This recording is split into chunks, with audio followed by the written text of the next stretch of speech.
لکه څنګه په تیرو ورځو کې د نکاح په حوالې سره په سوشل میډیا باندې او په میډیا باندې مختلف قسمه خبرې شایع شوې او هغې نه بعد علماء دین او فقهای اسلام د هغې په شد او مد سره رد وکړو او په دې باندې په مختلفو ځایونو کې بحثونه شروع شول چې ما مراد د هغې نه د ملاله یوسفزۍ هغه خپل بیان که چېرې دې کړی وي چې په اسلام کې د نکاح چې کوم طریقې کار دی د دې ضرورت نشته دی که څوک د چا سره الک د جینۍ سره او جینۍ د الک سره په خپله دوستانه کې خپل د خوښې مطابق ژوند تیری نو دا د دپاره صحیح دی د نکاح دومره ضرورت نشته دی او نه په نکاح نامه باندې دستخط ته ضرورت شته دی چې الک او جینۍ به په نکاح نامه باندې دستخطونه کوي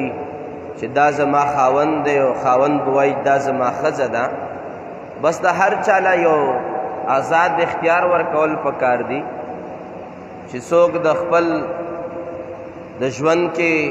د خپل ملګري سره یا د خپل ملګري سره بغیر د نکاح نه ژوند تیری نو صحیح ده نکاح ته دومره ضرورت نشته دی دا په سوشل میډیا باندې د دې مختلف قسمه خبرې راغلې خو زه به پکې ضرور دا خبر وکم په آغاز او ابتدا کې چې که چېرې دا خبره دې کړې وي لکه څنګه معلومیږي داسې او بیا د داسې خلکو نه داسې خبرې څه لرې هم نه دي چې کم خلک د مغربي ممالکو کې د هغه د استوګنه وي د هغوی ناسته پاسته وي او د هغوی ژوند اکثره حصه هلته تیریږي ضروري خبره ده چې لکل مجلس تاثیر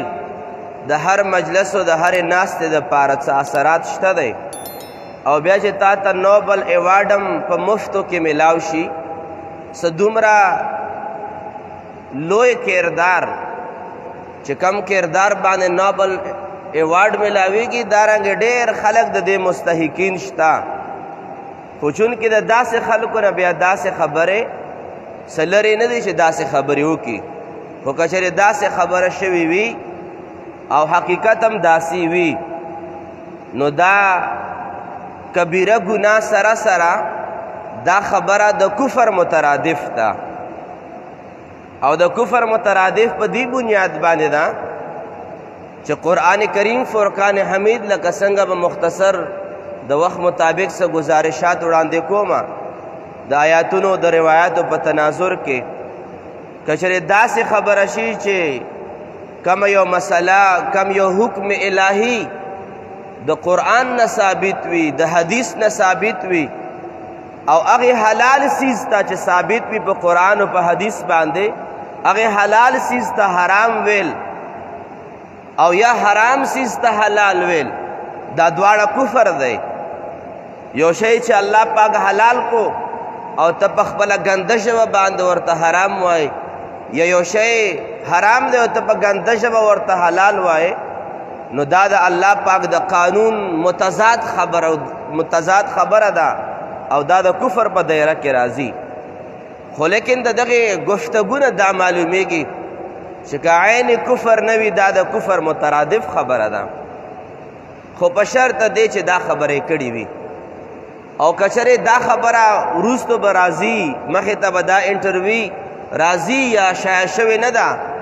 که چېرې دا خبره داسې نه وه نو بغیر د تحقیق نه ما خپل سوچ دا دی